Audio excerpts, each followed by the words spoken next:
Welcome to the Stellar Woman Show, the podcast, magazine, and video hosted by Stella Olivia Kikoyo.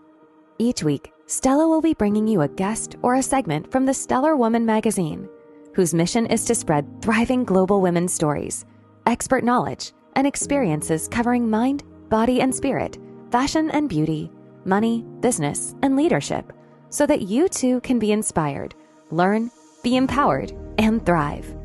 Since knowledge is potential power, our aim is to spread it like light from one woman to another, which we believe will help to bring about change in perspectives and create new possibilities for all women to learn, be empowered, and thrive.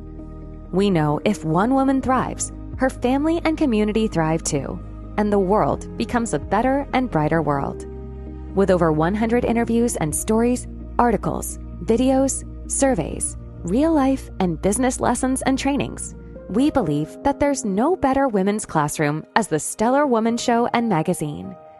Stella and her guests will be exploring how they started, the dreams realized and unrealized, aspirations, the steps taken, the challenges, failures, lessons learned, decision-making process, and what made them successful, and the stellar woman that they are. For more information, check out the website, www.stellarwomanmag.com. Now, here's your host, Stella Olivia Kikoyo.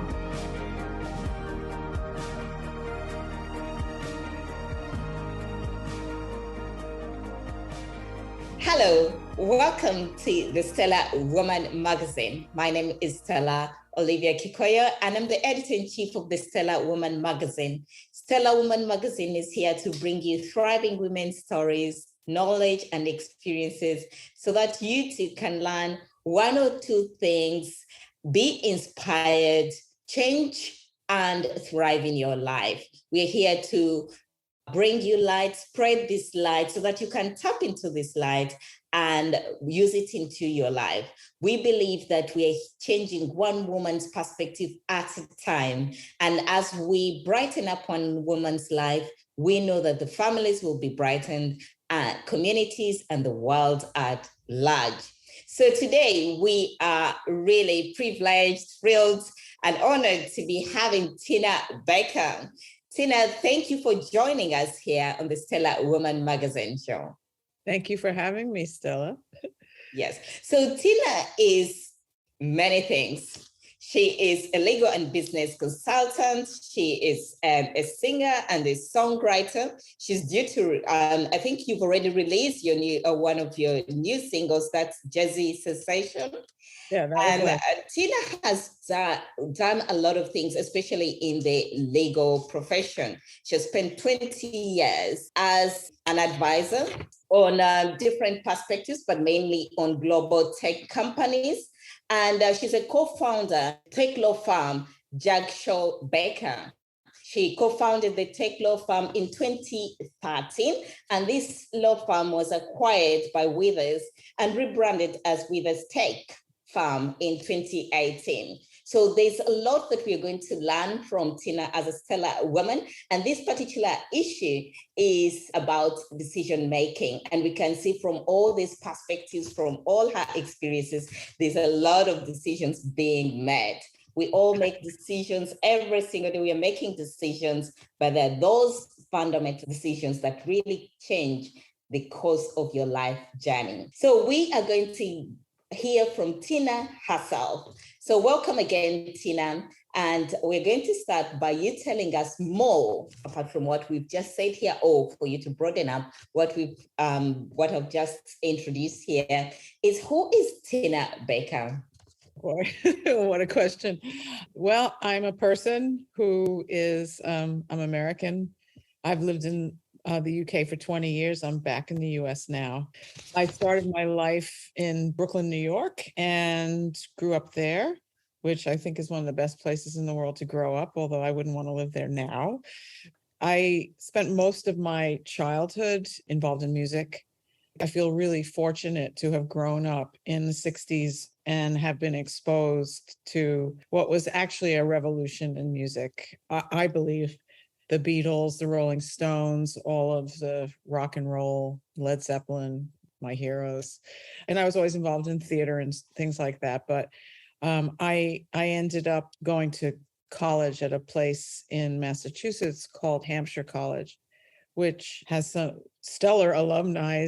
Lupita Luongo, who is that wonderful, wonderful actress, is an alumni, and Ken Burns, who was a very good friend of mine, and I'm still in touch with, the amazing documentarian, and Robert Epstein, also an amazing documentarian. But Hampshire was a place where the motto for Hampshire was "To know is not enough, non sata scire," and it's an entrepreneurial type of place.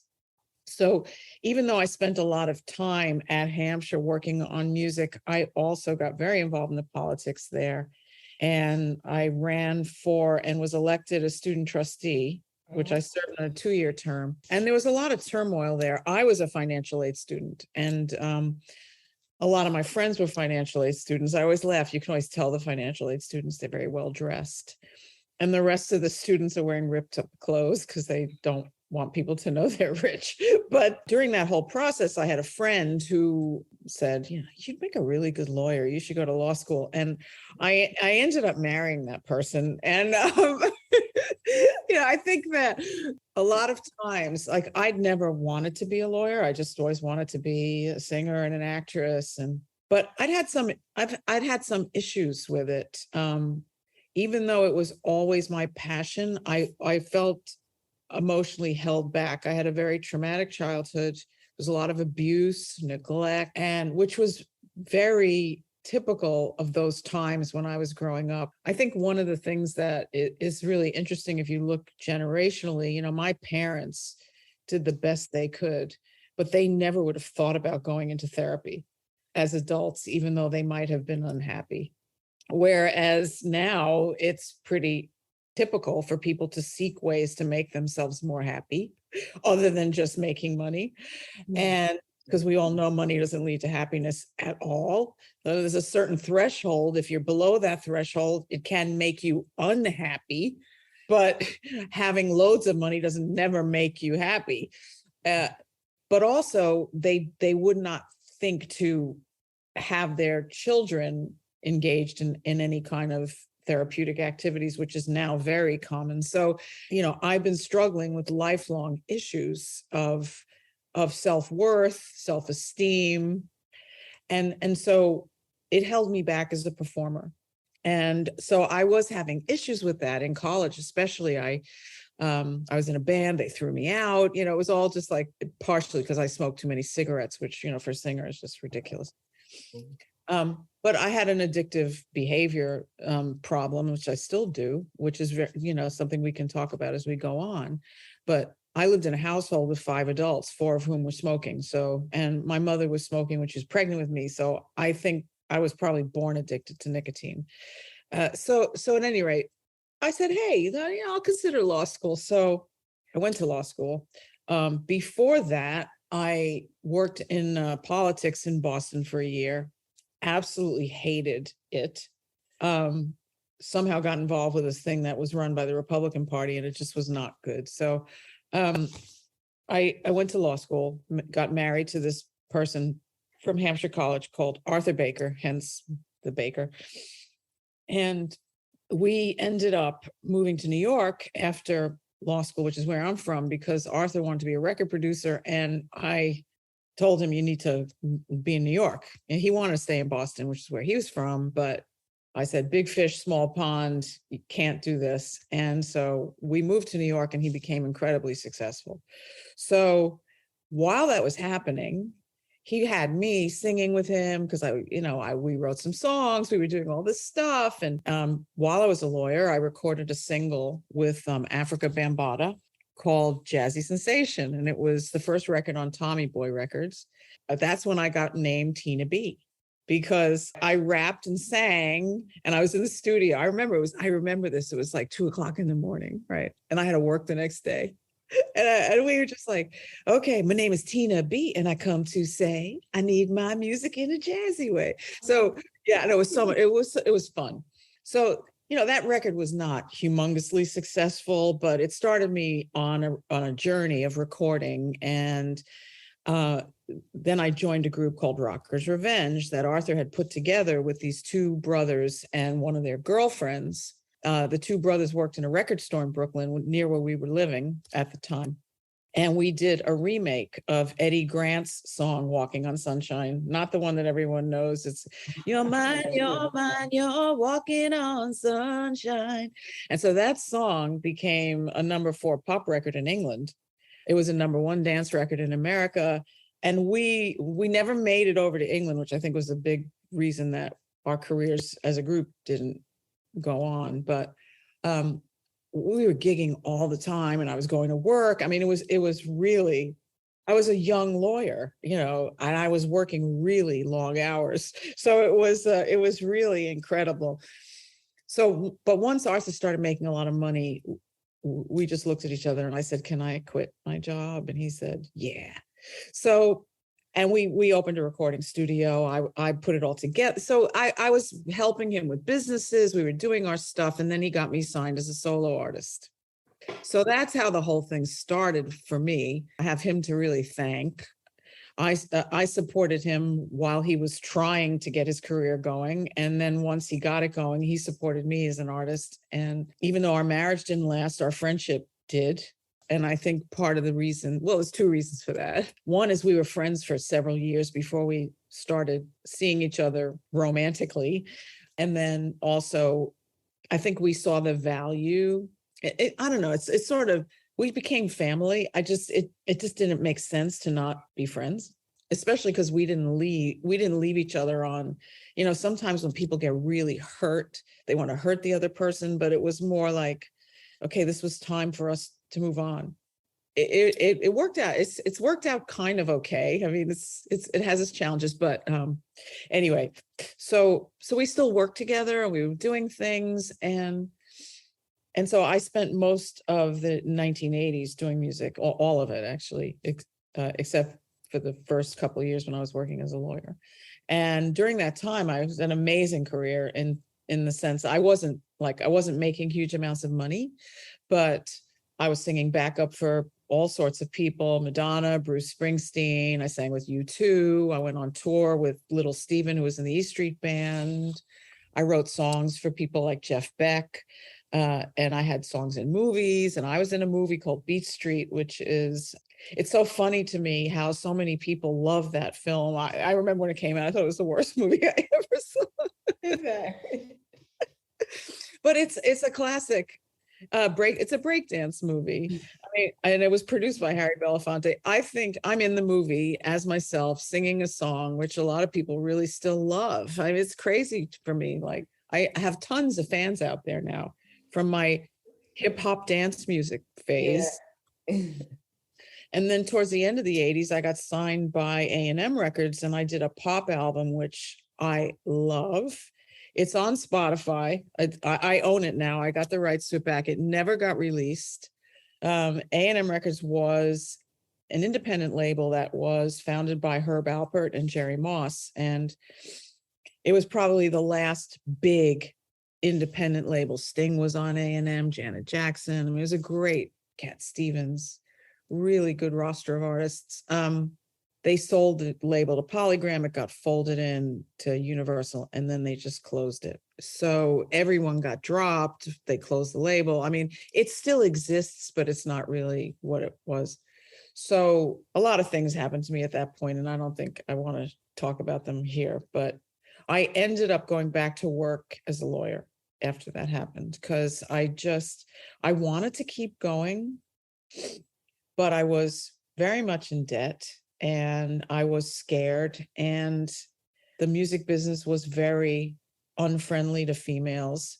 I found that when I was married to Arthur, everything was fine. He protected me. He pushed me forward. Once that was gone, it was really horrible.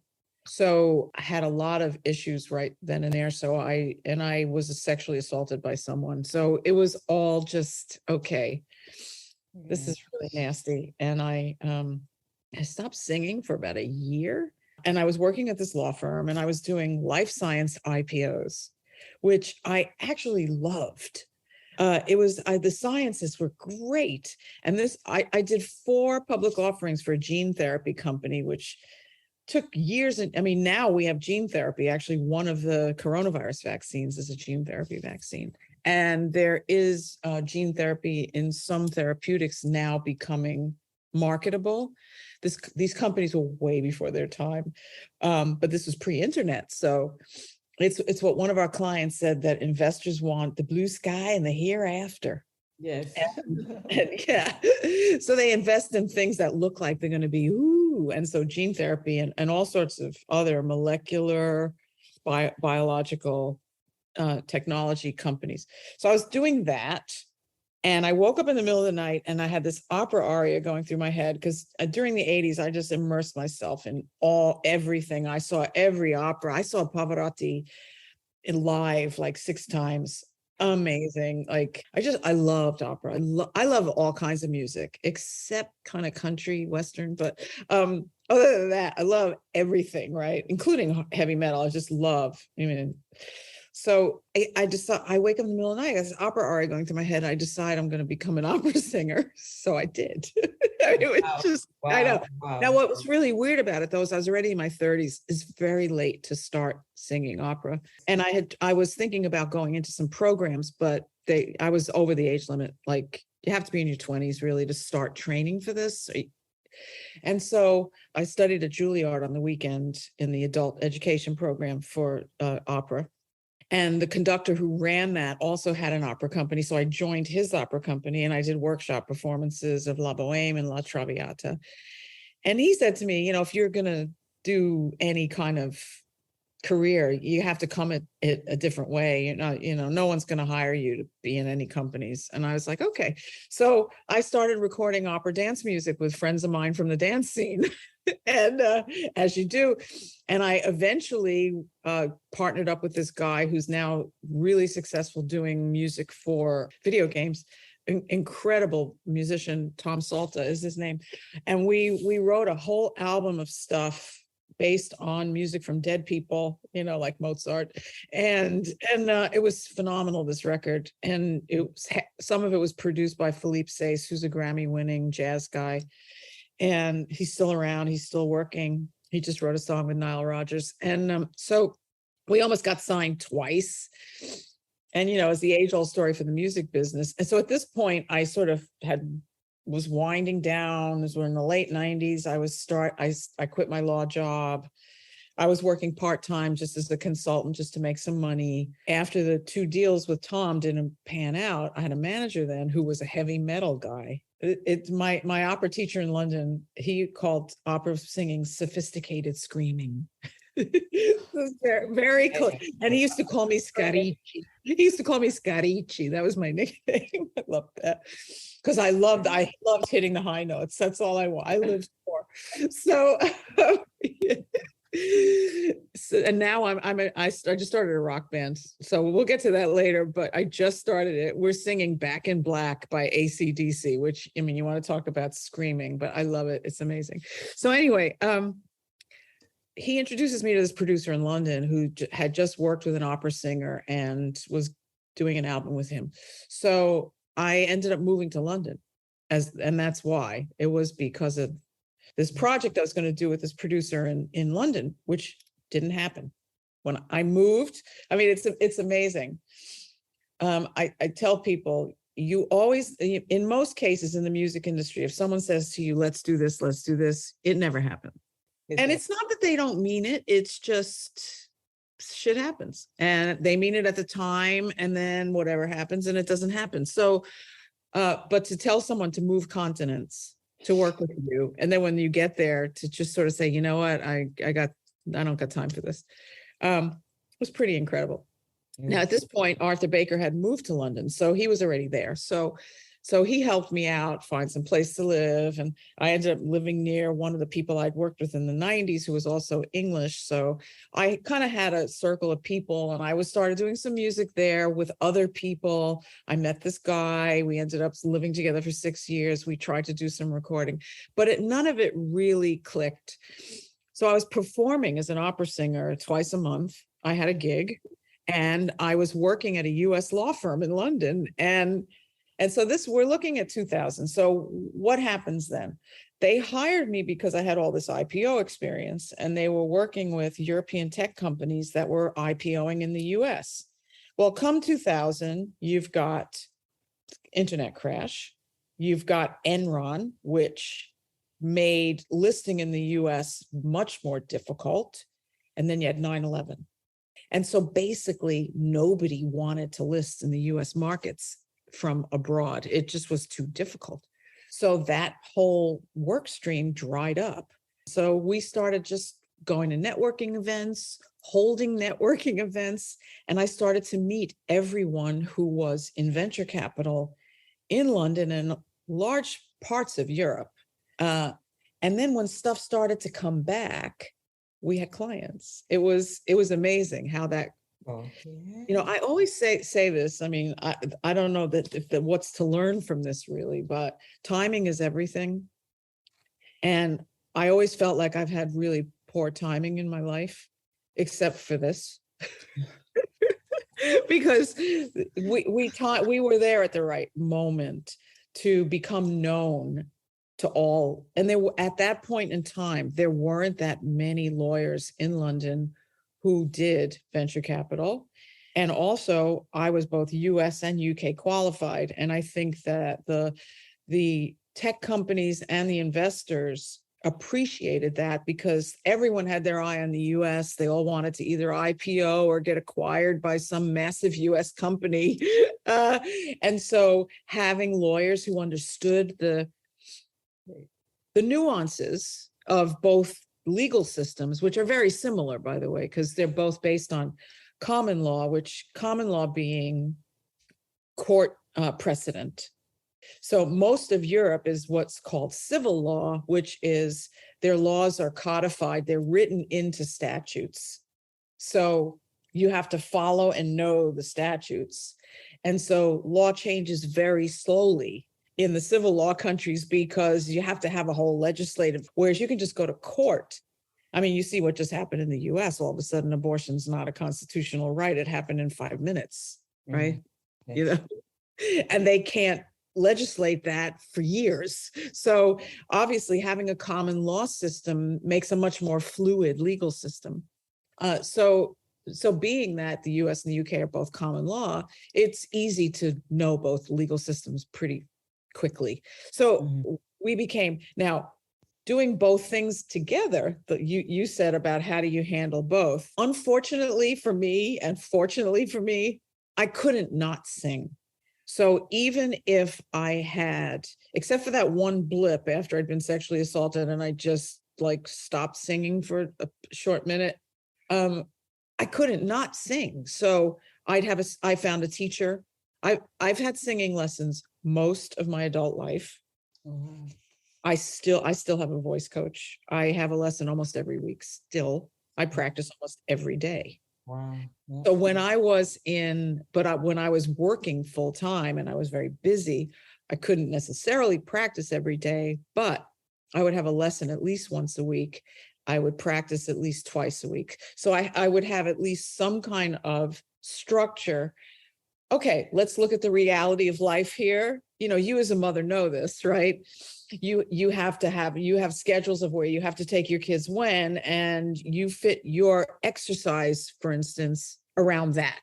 Yeah. So I did the same thing. It was like, okay, it was also with exercising, because of course, you know, that's something you have to keep doing too, because it's without exercise, you can really let yourself go. So, you know, I would schedule practices, like, okay, put them in the calendar, right?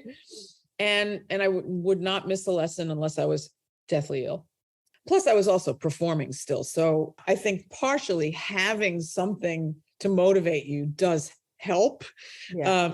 It is more. So I found those things, but that's what's critical about it, is that through most of my life, I have tried to make something so that I could keep doing it, right? Like finding something that was, okay, now I have a reason to keep practicing. I've got new music to learn.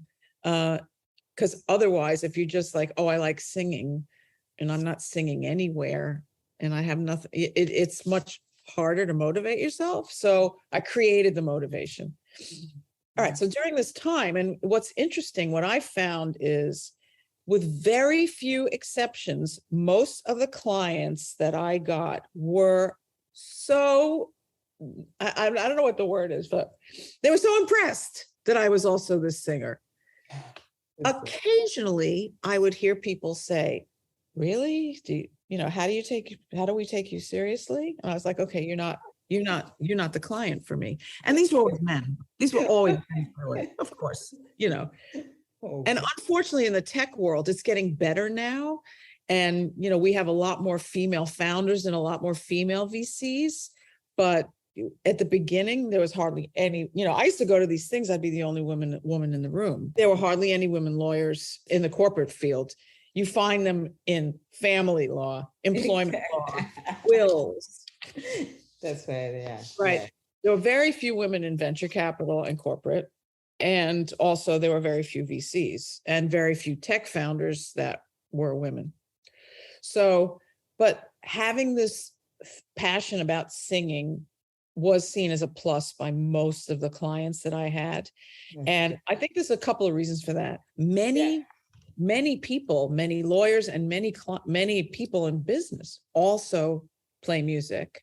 Oh, that's good. It's good for the brain, the practicing, the discipline, and also just music is math. So, it has impact on your neural circuits. So it's a good thing for success. I had several clients, and some of them are still friends, like Per Jorgen Parson, who is one of the North Zone founders who invested in Spotify. He and I were in a band together. So he's a heavy metal guitarist, but he's one of the most successful VCs out there. And George Coelho, who is a really good friend. I was in a band with him. There's so many VCs. So I started getting into VC bands.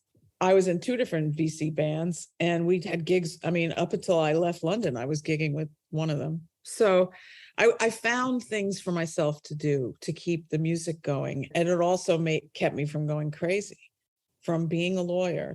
That was good. That was good, Tina. Thank you so much. You've helped to answer a lot of questions, how you integrate both careers and how you moved into law, but you brought it out very well. I wanted to know now is what key skill have you seen? You've talked about the fact that actually this discipline in music and all of that, this mathematics and all of those are key skills that you can transfer into law. You need the discipline of practicing as a musician. So yeah, I wanted to see the skill sets that you can see in both careers as a lawyer and as a musician. Yes. Okay. Well, what's interesting, so the biggest one is focus. Okay. Because one of the great things about music is it's you very focused when you're practicing and when you're performing. You really focus, right? It's a great skill. And I find mostly when I do my legal stuff, I'm incredibly focused and I spot the stuff immediately. So that's one thing. The other thing, though, is that because you are doing something that's artistic, you've got a bunch of subconscious things happening that you're not necessarily aware of, which this is what I think has an effect on the brain. And it opens things up a little bit. So especially for me, for songwriting, because I don't think that these things are related necessarily, but I'm a really good conceptual thinker. And I'm also a really good conceptual songwriter. So if you give me an idea, like for instance, the song we wrote for Beat Street, it's going to be in this scene. This is what the scene is about. I was like 5 minutes, I had lyrics. It ended up not being used in that scene, by the way. I ended up performing it myself in an audition, but I have a really good sense of that. And conceptually for legal, it's like, I am a good technical lawyer. I'm not saying that I'm not, because I know the laws relating to what I do, but venture capital is not as regulation heavy as some other areas of law, like tax law, for instance. And I wouldn't want to do that because it's too specific. I like being in a situation where it's more conceptual. What are we trying to achieve here? And what are the tools we have? It's more like brushstrokes than ding, ding, ding, ding, ding. And I think that's my nature, okay, which makes me, and I don't know if people believe in this stuff, but, I'm a Libra. That's my astrological sign. And the strongest aspects of Libra are love of art and beauty and the scales of justice. Here I ended up being on both sides of the thing. I don't know if that's accidental. I'm a Libra as well. When's your birthday? Best astrological sign. Both my parents were Libras too. I know. It's crazy, right? And they were both very artistic. It's so funny. Unfortunately, neither one of them pursued. But September 24th. Okay. When's yours? And 17th of October. Yeah, happy belated birthday. Same to you. Yeah, so I love how you brought all of that out in terms of the skill set. And I could see what you mean, why you're not a tax lawyer and why you are in venture capital. I think the creativity aspect, the artist in you comes out more. Right. Yeah, and it's also more of a people business as opposed to other things. But as well, like so many of my clients I became friendly with, and I'm still close to so many of them. And they call me up and ask me all sorts of questions, just what do you think about this? What do you think about that? It's not necessarily just legal, although I have found it hard to establish any other career advising people like that, because, well, if you want to talk about decisions, we can, I can sort of bring this in because I know you want to ask me questions and I'm just answering them without you asking them. But generally speaking, I've made decisions based on a feeling. So how did I start Jagshaw Baker? Why did I start Jagshaw Baker? Okay, so I was at a law firm that, and I was miserable there, and they were very nasty to women and they didn't treat me well. And so with every relationship, once it's over, like something shuts down in you. So that by the time they offered me equity partnership, it was just too late. I couldn't see myself being with that group of people. It just wasn't. So I went out there and I started looking around for other jobs. And I had 2 offers from 2 other law firms to become an equity partner there in London, US firms. And then my former partner, James Shaw, who had been at the old firm I was at, he had started his own firm a few years earlier and he was doing well. And he kept on calling me, come and join me, come and join me, come and join me. And I was scared. But what hit me was, what's the worst thing that can happen? How did I come to that thought? Very interesting, because this is really, it's a very normal thought to have, right? Except it wasn't coming up in my brain. How did it come up in my brain? And this is what I love about sort of the fortuitousness of life or the randomness of life. I was reading a book by Tim Ferriss called The 4-Hour Work Week, which is a joke if you're a lawyer. Like, okay. I don't know why I was reading it. Something drew me to that book. Even though I knew there was no way in hell I could ever have a 4-hour work week if I was a lawyer, but I wanted to read this book anyway. Okay. Yeah. I liked his approach. I start to read it and he starts talking about quitting your job and starting something on your own and what's the worst that can happen. And then as I read that, it was like, bing. And I was in the middle of talking to James and also entertaining these other offers. And so that's why I said, what's the worst that'll happen? I'll get another job. Duh, right? Like, I'm pretty marketable. I've got tons of clients. Like, exactly, yeah. What am I afraid of? Mm-hmm. And so we started Jagshaw Baker. And for a while, it was huge amount of fun. But unfortunately, as with all businesses, you reach a critical point in your growth where you have to either continue growing or downsize. And so that's why we did the deal with Withers. But most of the decisions I've made in my life have been non-decision. That was a specific decision to start Jagshaw Baker, and to join with Withers was also a specific decision based on doing a business planning analysis and understand, we hired a consultant who helped us with that. We did our wish list. We did seriously, we did the whole thing as if we were just a regular company. Wow. And it became apparent to us we either had to A, downsize, B, grow. How do you grow? You grow either organically, which we had done up to that point, but we realized we had 45 people at that point. We couldn't continue to grow organically. We needed more cash. So how do you get more cash? You either borrow it, take equity, or you get acquired. And while we're having this conversation, Withers calls us. So even though I do believe that we had decided to join Withers, it's really interesting how most of the time, when you sort of, maybe it's because that the universe brought them to us, just like the universe brought the Jagshaw Baker opportunity to me. The universe brought me this producer who did not come through, but put me in London where X, Y, and Z happened, right? Okay.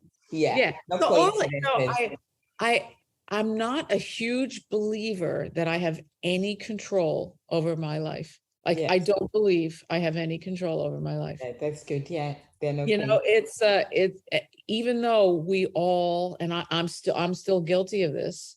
I still try to do all these things to try to take control and make everything safe. And, and I think that comes from my trauma background more than anything. On some level, making decisions is not really a conscious process because there's all these other forces going on. Yeah. As you're thinking about the strategic approach from the law firm, how the offer comes to you, and then because you could say, okay, we're going to do this, and then you go out and you try to find it, and you don't find it. Yes. Like how many times does that happen? And then it comes to you. So yes, I mean, without timing, strategy is not necessarily going to get you very far. Mm-hmm. So it's more about making decisions, is about being open to those opportunities to come to you, right?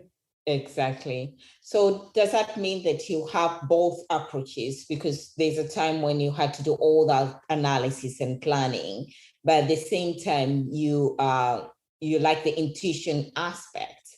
Yeah, I love that, which is why I'll never do internet dating. I shouldn't say never, because whenever I say never, I always go and do whatever I said I'd never do. But okay, why I haven't done it?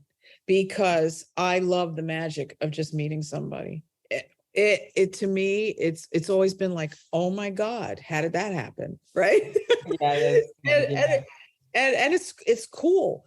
I don't like the calculated aspect for certain things in your life. Mm-hmm. But there are decisions, and there are decisions. Like, for instance, I had this apartment that I bought in 2018 that had tenants in it. It was in Florida. Why did I buy it? I wasn't, so it's a long story.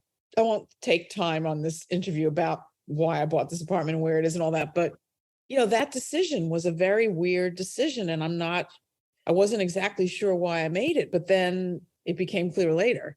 So, and then the actual process of doing things here, been making, day-to-day decisions, I find really easy if they're, what do you put in the bathroom? All this decorating, a lot of planning, strategy, that stuff. I love that stuff, and I'm really good at that. I don't necessarily apply that to the big things in life.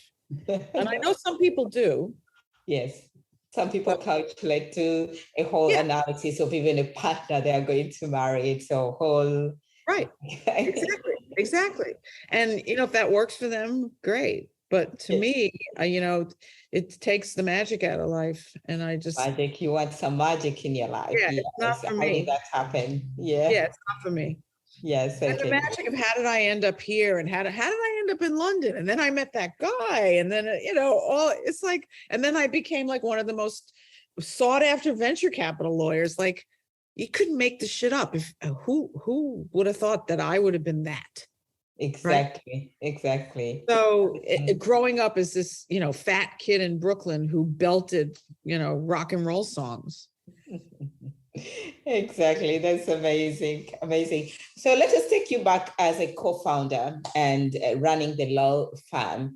Tell us what that took, because I believe your partners were men. Was there another woman? There were three of us. But it was James and his wife. Oh, and right. Yes.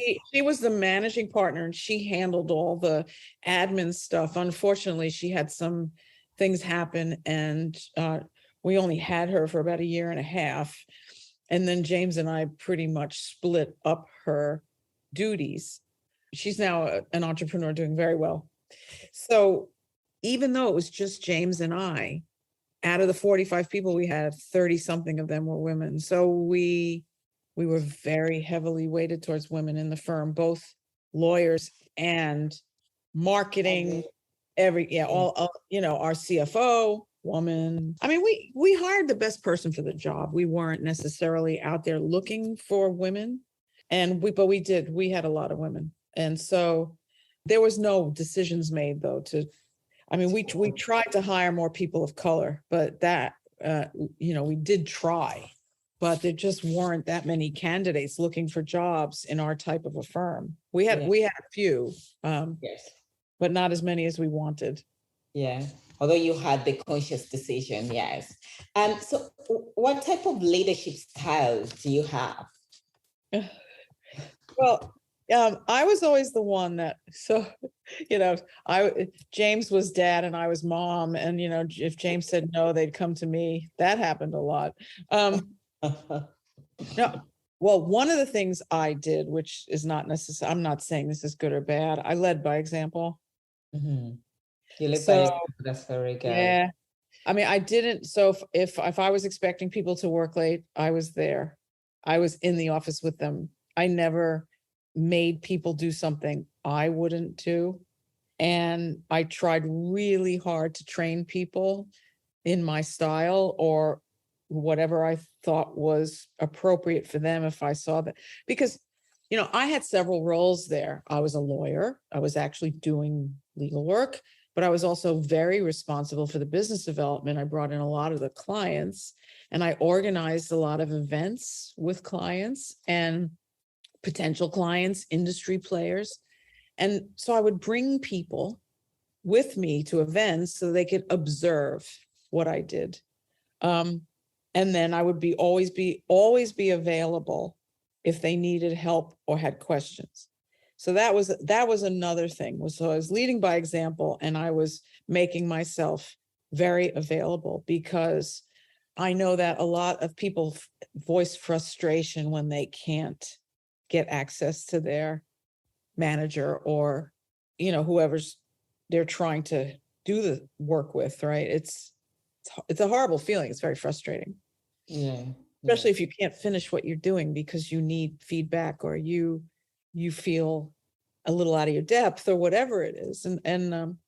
So I also was always bringing people around and trying to prop them up, as opposed to this is my show and these are my minions, which a lot of people do that in many fields. You see that a lot in the legal profession too. You see some of these partners, and they just, they have these huge egos. Like, come on, you're just a lawyer. Like, I'm sorry. Anyway, yeah. Tim, can I take you back to something? You mentioned you had fear before co-founding the firm. I wanted to know, after you made that decision, how did that make you feel? And did it change how you approached decisions thereafter? Okay. Well, when I made the decision, I felt relieved. Okay. And I felt optimistic, but I also was being realistic. I said, okay, so, I mean, fortunately, I didn't have any non-competition clauses from my prior firm. So I had a feeling most of the clients would come with me, but I didn't know that. Right. And so I thought, okay, so I just have to brace myself, maybe cut back on buying stuff, like that kind of thing. But I just took a very measured approach to calling people.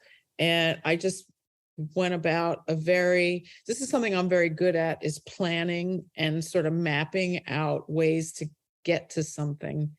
Again, is what we were talking about. I made lists. I made sure I checked them off, that I called everybody. And then with James, talked about what we needed to have in the firm in order to do the work. I have to tell you, I hit the ground running, as that phrase goes. Yeah. I didn't have one day where it was like I had no work to do. And by the end of 6 months, we were up to 10 people. Wow. We were up to 10 people. Wow. At the end of 6 months. So yeah, it felt good. And it continued from there. I mean, it's fun having your own firm. It Yes. really is. But it's also, it then gets difficult when you have, I mean, I don't want to go into the specifics and talk about people, because people will know who I'm talking about. So yeah. But it became difficult managing the varying personalities and interests we had in the firm. And it became obvious to me that was not my strength. Okay. I was meant to be a leader of individual people, in terms of I'm a great mentor and I can help people with their lives. But actually running the firm, I wasn't enjoying that at all. Things. Yeah. Yeah. I mean, of course, if everything went smoothly, I would enjoy it, but that's not life. No, that's true. It's not life. And so, there's always issues, and you look at them and go, okay, what do I do about this?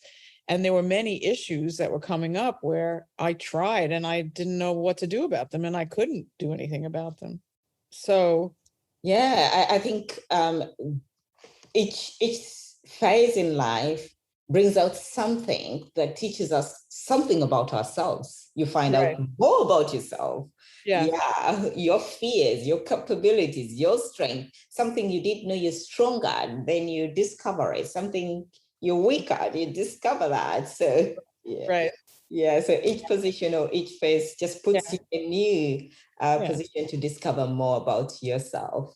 Yeah, because I never actually saw myself as running a business. So and even though I ran small businesses with my ex-husband, Arthur. I mean, it was just the two of us running a recording studio, very different, right? From running other people's lives and everything. Yeah, having you have to have performance reviews, and then you got people who are not pulling their weight or calling in sick, and then you got to call the lawyer all the time, and it just became, anyway. But yeah, too much, more than you wanted to. Okay, it wasn't fun for me, and it's not my strong suit, so I was wasting my time in a way, which was why when the Withers thing happened, I was pretty happy. But what happened after that was quite interesting. So, it didn't last there very long. No. Okay. No, but it when you want to talk about decisions, this was a very interesting one. So, I had an opportunity to submit a song for a film while I was still working at Withers. And so I called my old partner, who I wrote songs with in the 80s and was my best song collaborator. I love this guy. I'm still friends with him. We're still writing. And we wrote a song and we submitted it to this film. Now, it didn't get accepted, but that's okay. It was just, holy shit, I could still write songs.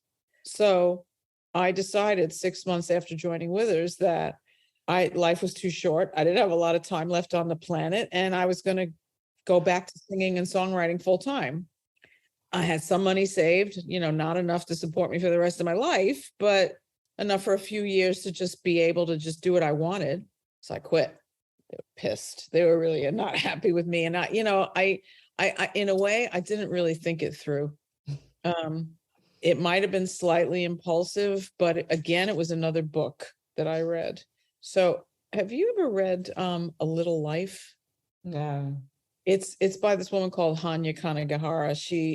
It won awards. It's being made into a TV series. Wow. Yeah. And it's about these four friends who went, the book is like this big. It's not a little book.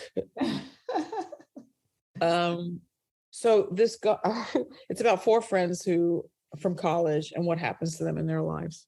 Yeah. And one of them was an orphan who was raised by monks, and he was sexually abused by them and touted out as a prostitute to make money for the monastery. And he ends up becoming like the managing partner of this really high-powered law firm in New York, right? And he's got all of these physical issues. By this point, he's in a wheelchair. His spine has degenerated, like no shit from a life like that, right? And one of the friends says to him, his name is Jude, like, man, you're so wealthy now. Why don't you just retire? You don't need to work anymore. You're driving yourself into the ground. And Jude says, work is the only place I feel safe. And when I read that, something in me went, oh, and the tears just started rolling down my face. And the next morning, I decided to resign. Now, obviously, my life is not as bad as Jude's. No, don't say that. But it made me reflect on the fact that, yeah, and don't get me wrong, I'm still a lawyer. I'm working right now. I'm back at Withers, so I can get there. But I enjoy practicing law. It's a great job. I mean, God, what a great job to be able to have in terms of, using your mind, people respecting you, not being like paid $5 an hour, all this kind of stuff. But I realized that I'd been hiding a lot, and that it was time. I didn't have much time left, and I needed to stop hiding, which is why I decided to quit. Even though I was saying, okay, I'm going to focus on music and writing full time, it wasn't just that. It was more like I wanted to work on myself full time, And of course, that's what ended up happening, because 6 months after I quit, we went into lockdown. So everything I was planning on doing was not happening. Nothing, right? I had a bunch of things going on. Rockers Revenge had gotten back together. We had all this stuff booked. It all got canceled. I was going to be doing this and that. All got canceled. Everything canceled. Nothing, right? So what did I do? If you had told me that was going to happen, I wouldn't have quit the job, because I could have been sitting in my house making money doing nothing. I was just sitting in my house spending money doing nothing, right? But no, I wasn't doing nothing. So I spent a lot of time working on myself, doing various, meditation. I do a thing called Feldenkrais, which is awareness through movement. I was doing 1 or 2 lessons every day, and I'm still taking singing lessons on Zoom. And I was writing on Zoom. So I kept my hand in it. But by the time I ended up leaving the UK because I was just so isolated there, and I needed to be near my family. And so first of all, what did the pandemic teach us? We have no control over anything, right? Yes. Yeah. And how quickly your life can just be upended. And the people who did the best were the people who were surrounded by a support system, and I had none. And so it made me leave the UK, because even though I have a lot of friends in the UK, I realized no family, I was alone. And so even though I'm not in love with Florida, no, most of my family. How come? Well, it's a very redneck state, and the weather is good 6 months out of the year. So if I was wealthy enough, I would have somewhere else to go for the other 6 months. Yeah. The last 4 months, I've barely left my house. It's too hot outside. Ooh. I don't like the heat. So some people love it. I don't. You don't. I don't like cold either. So I'm not. But yeah, so, moving here was a very emotional. So leaving the UK, leaving the job, was incredibly emotional decision. Definitely not made by weighing the pros and cons. No cons, no. Good. And I thought it was. So good that you mentioned that. I thought it was. No, it was another one. What's the worst that'll happen? Exactly. Except that what's the worst that'll happen is very different for me now. So I'm a lot older than I was before.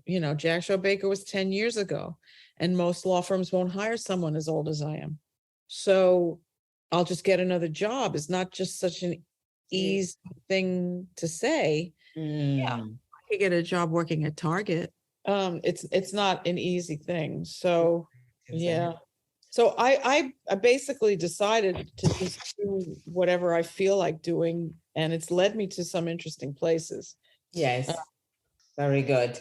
So you've been able to show us different examples, situations of decision-making, intuition, self-evaluation, and strategic planning, and some really emotional decisions where someone might think it was more of a rational decision, but actually an emotional influence there. Yeah. Oh, great. Thank you very much. This conversation continues, so look out for part 2 in the next episode. Thank you for being here.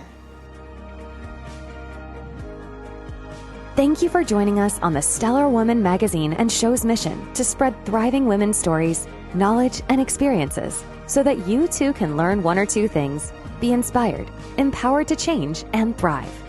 We change one woman at a time. This, we believe, will help to make the world a better and brighter world.